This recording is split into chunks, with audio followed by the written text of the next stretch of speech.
UP के जिला बरेली में ईद मिलादुन्नबी से पहले बड़ा फैसला हुआ है। जुलूस मोहम्मदी रात में नहीं अब दिन में निकाला जाएगा। इसके लिए अंजुमन खुद्दाम रसूल अंजुमन इत्तेहादुल मुस्लिमीन की मीटिंग हुई थी। इस मीटिंग में तय हुआ है कि दोनों जुलूस दोपहर 1 बजे शुरू कर दिए जाएंगे और मगरिब से पहले तक इन दोनों जुलूसों को मुकम्मल कर लिया जाएगा। एक जुलूस ईद मिलादुन्नबी वाले दिन निकलता है और एक जुलूस उससे पहले ईद मिलादुन्नबी की पूर्व संध्या पर निकाला जाता है। अगर हम दोनों जुलूसों की बात करें तो एक जुलूस कोहाड़ा पीर से शुरू होता है और दरगाह हजरत पहुंचने के बाद मुकम्मल होता है। उससे पहले जो जुलूस निकलता है वो पुराना शहर में निकलता है। पुराना शहर का पूरा इलाका जो है उस जुलूस की इज्जत में रहता है। जुलूस पुराना शहर में घूमने के बाद वहीं जहाँ से शुरू होता है मुन्ना खां के नीम पर, वहीं आकर ये खत्म होता है। इस जुलूस को लेकर इस बार बड़ा फैसला हुआ है। रात में देर तक चलने की वजह से ही पिछली बार की अगर हम बात करें तो इस जुलूस में डीजे शामिल हो गए थे।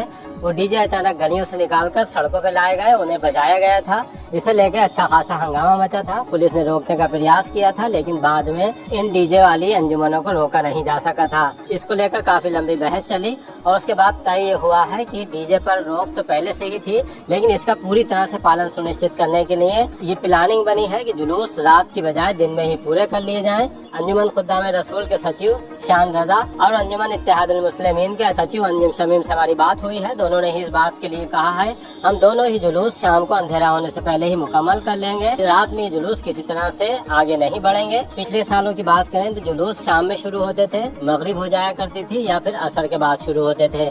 इस वजह से जुलूस रात में देर तक चलते थे और कुछ अंजुमनों को जो इस बात की जिद पर अड़ी रहती हैं कि वो डीजे के साथ आएंगी, उन्हें ये मौका मिल जाता था कि वो रात में डीजे के साथ निकल आती थी और उस पर शोर शराबा होता था। उसी को देखते हुए ये प्लानिंग तैयार हुई है। दरगाह के जिम्मेदार लोगों से मशवरे के बाद दोनों अंजुमनों ने ये फैसला लिया है। उनका कहना यह है कि इस फैसले को हम पूरी तरह से मजबूती के साथ लागू कराएंगे। ईद मिलादुन्नबी की अगर हम बात करें तो ये चांद देखने के बाद तय होगा, लेकिन संभावना ये है 4 या 5 को चांद नजर आने के बाद ईद मिलादुन्नबी से पहले और एक जुलूस ईद मिलादुन्नबी के दिन निकाला जाएगा। जहाँ तक डीजे की बात है तो डीजे के लिए एक बार फिर से कह दिया गया है कोई भी अंजुमन डीजे बुक नहीं कराए। उर्स रज़वी के बाद जो अंजुमनों की एंट्री है, क्योंकि एक जुलूस में 150 से ज्यादा अंजुमनें हिस्सा लेती हैं, इन सभी अंजुमनों की पहले एंट्री की जाएगी, उन्हें नियम और कायदे समझाए जाएंगे, उसके बाद ही जुलूस में आने की परमिशन होगी।